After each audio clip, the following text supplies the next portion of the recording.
Hello, good morning, and happy Wednesday to you. Here we are, Sight Candy for July 13th. Hope your week is going absolutely amazing. And thank you for being here. Good to see you, Deanna. Kunit.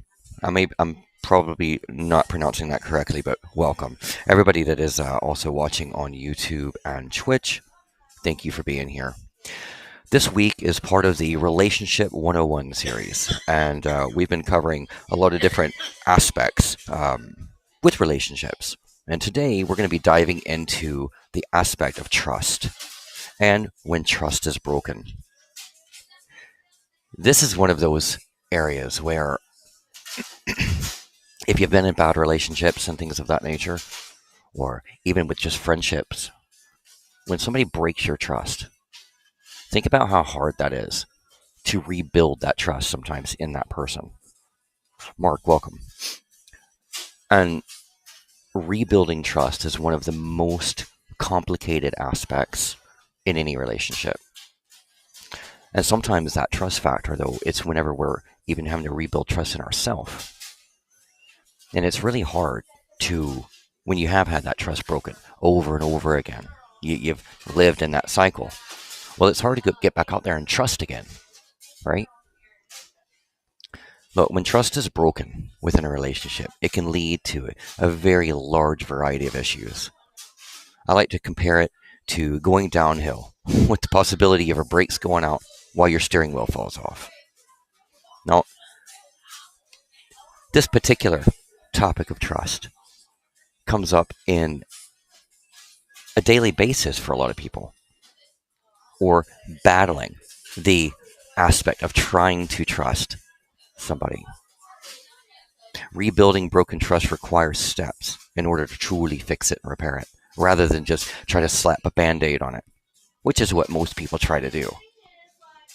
Trust can be lost through lies, rage, violence, drug and alcohol abuse, and most predominantly, like sexual infidelity. And once it's lost, there's usually that Humpty Dumpty effect. It's hard to put it back together again. Usually the behaviors that created the distrust are difficult to change because they're complex, convoluted. And these little bits skip and jump through our system like bubbles popping up in unexpected places, while giving our mind the best of reasons to be doing whatever it is that our bodies or head are pushing for. So I'm going to share a few things with you to consider when wanting to resolve the issue of broken trust. Number one is you have to be completely honest and come clean. Denial only leads to more distrust. So the truth has to come out along with the willingness to take responsibility for your actions. It's important to note that some people attempt to, not be detailed with the truth, as they think it will spare pain. This, however, only, maintains a scope of denial when coming clean with all of it. You have to be patient with one another. Couples can spend tons of time on details while losing the thread of what needs to be done to correct the misconduct. Number two is being defensive, righteous, or casual about the problem never works. There must be a sincere effort to work out the issues, or the wall will never come down. And the angrier or more dismissive you are, the less you're able to hear what the aggrieved one has to say, and the worse what they feel will get. Number three, you have to talk about what made you do it, or whatever the situation was. Opening up about your own struggle, the need to get help, and the awareness of what of what got you there in the first place will help to prevent further infractions. Be willing to do what is necessary to make it better. If there's loneliness, lack of sex, etc. in the relationship, take the initiative to talk and allow the person that you've hurt to express their side and feelings too. Talking about your feelings is the best way to connect again for both parties. I want to pause right there for a sec and say that think about the aspect when trust has been broken and you get into that argument. You have that uncomfortable conversation that usually leads into a fight with most couples. But what happens? Well, you start pulling all of these other different scenarios, all these other different situations. You start pinpointing now all these other times that maybe things didn't line up or things didn't add up. Well, now you're compiling. You think that it's you sorting something or that they're sorting something. It's not. You're pulling all this stuff maybe that you've been holding on to, or a light bulb went off in your brain that's like, wait a minute. Well, now that this happened, now I'm questioning these other 12 events in the past or something like that. That, my friends, is not going to actually get you a better resolve. It's going to convolute. It's going to cloud your position of what you're trying to do in this moment. Number 4 is be an open book, especially when there's been infidelity or lying, cheating, anything like that. You got to be an open book when you're trying to repair trust with someone. That means opening up your cell phone, maybe, email, appointment book for a period of time. And this is usually the hardest part because any person who has lived that clandestine, kind of underground life of secrecy likes it that way. They feel entitled to privacy, and that's fine. We do. We all have our own scope of privacy, but there's a limit, especially whenever you've broken trust or lied or cheated on somebody. The people sometimes they become righteous, indignant, and at this point, you'll need to take a moment and ask yourself, what is really important? Your relationship or your privacy? It really comes down to that. You can't very well expect anything to work out if you're unwilling to change the actions or environment that you use to break the trust in the first place. Next, you have to renew your commitments. Whether married or not, there's a need to discuss values about living life and what that entails. This may be the most important part of the process. You have to take the time to talk about what you both want, what got you into this mess, and what needs to happen in order to move forward. Sometimes maybe write it all down and kind of make a ceremony out of it. You might have close personal friends that you want to, make them aware of what's happening so they can be a support. Tell the world kind of that you're going to do what you're going to do to fix this and that you mean it. Or at least make sure that you mean it for yourself and you mean it with each other. It's so very important to communicate through the process and show one another the love and respect that you hold for each other, if it still exists. And if it doesn't, then talk about that and then walk away. Do the thing that's healthy. Without trust, or the lack of interest to fix broken trust, I promise you, you will have nothing. You break that foundation, you're not going to have anything to build from. Renewing trust is not just a decision, it's a lifestyle change. It's about coming home to yourself and your partner and making it work. Keeping a relationship clear and open is a valuable process. And when we lie, cheat, steal, and do bad things to ourselves or others, we pay the ultimate price and we lose what is most precious to us. I mean, if you need help, get it. If you need a change, then make it. Creating trust is a big deal, so you have to treat it like that. There's many facets and turns in this really delicate and kind of daunting process of trust. And if it's not dealt with properly, then it will torture your relationship until what remains are ashes and regret. If you can look at the restoring of trust as a learning process that will hopefully bring with it greater intimacy and love, then go ahead on. If not, then make other plans. Now that's the article portion here.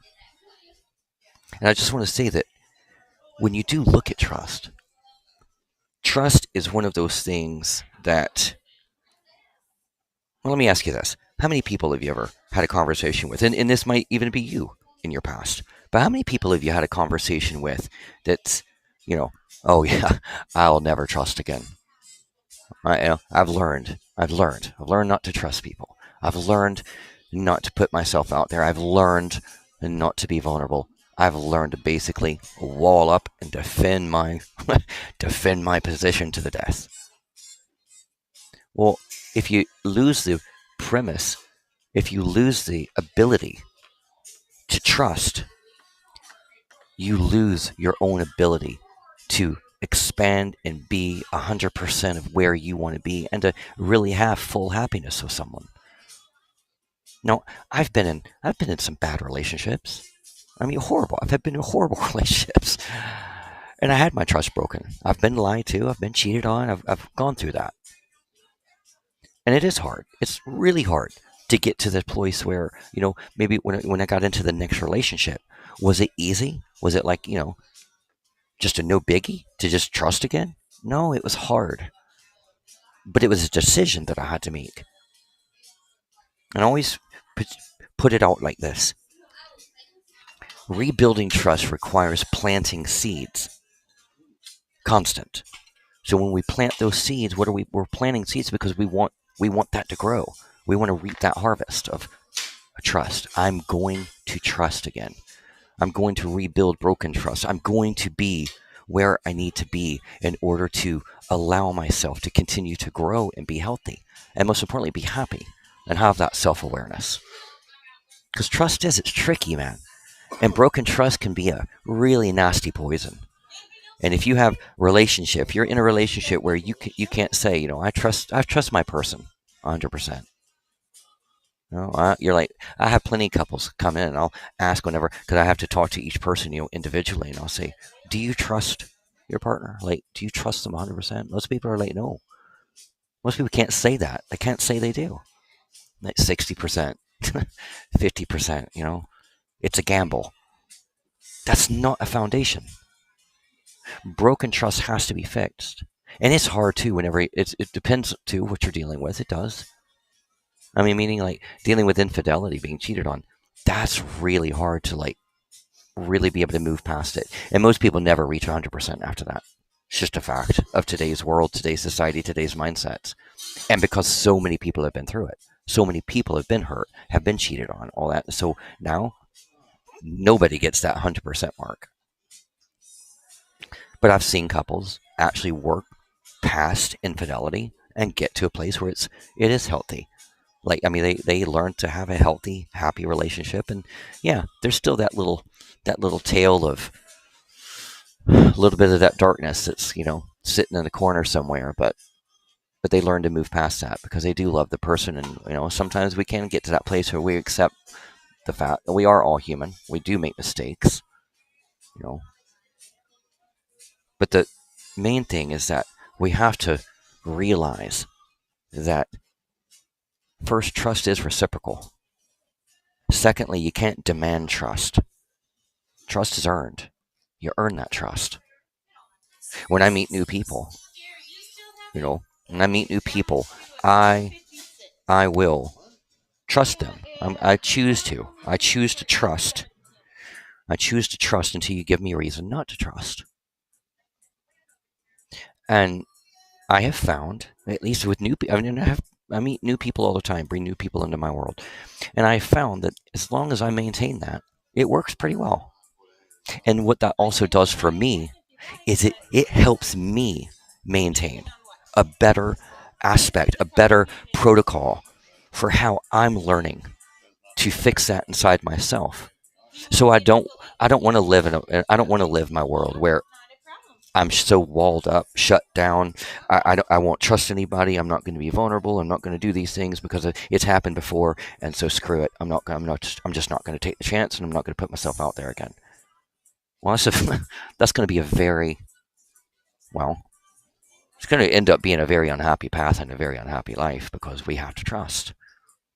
Trust is in friendships. Trust is with family. Trust is with people you work with. Trust is with your loved one. Trust is between you and your kids.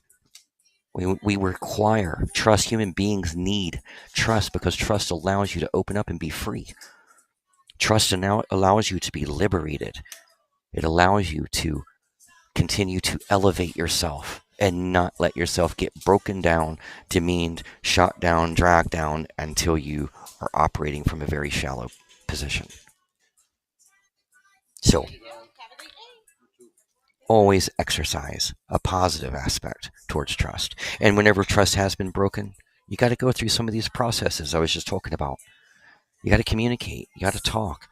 If you're the one that broke the trust, then sit down and say, hey, I know this happened. I know it's major, and here, I want to do what I can do to fix it. And it's hard, but if you love the person and you truly mean that you want to fix it, then you'll sit down and do that. And if they truly love you, they'll hear you. And there might be some pain, there may be some anger, there may be some of those things. You got to realize that and allow that other person to feel that. And if you're the one that had your trust broken, you get to feel those things. You have to go through the emotions. You got to go through the painful points. But then you decide what you're going to do. And if it's too much, if what happened is too much and you know that you can't get past it, then you have to be realistic, be logical, and be healthy and take care of yourself in a manner that allows you to move on, walk away. Because sometimes I've had people in therapy. I've had people that say, I've had people get up and say, I'm sorry, but I have to stop. I have to stop right here. I can't do it. I can't fix this. It's too much and I can't fix it. And at least that's honest. And I do try to work with those people to say, at least to help them get back to that place though, where don't stop trusting. Don't stop planting that seed. If you stop planting seeds, if you stop planting the seeds of the good things that you want back in life, you're going to have a very dry, thirsty ground that you're trying to build your future on. And you don't want that. You got to keep watering stuff. You got to keep planting. You got to keep going in. You got to keep de-weeding your garden, you know? Guys, I hope you were able to pull something from this today. Love seeing so many new faces down there.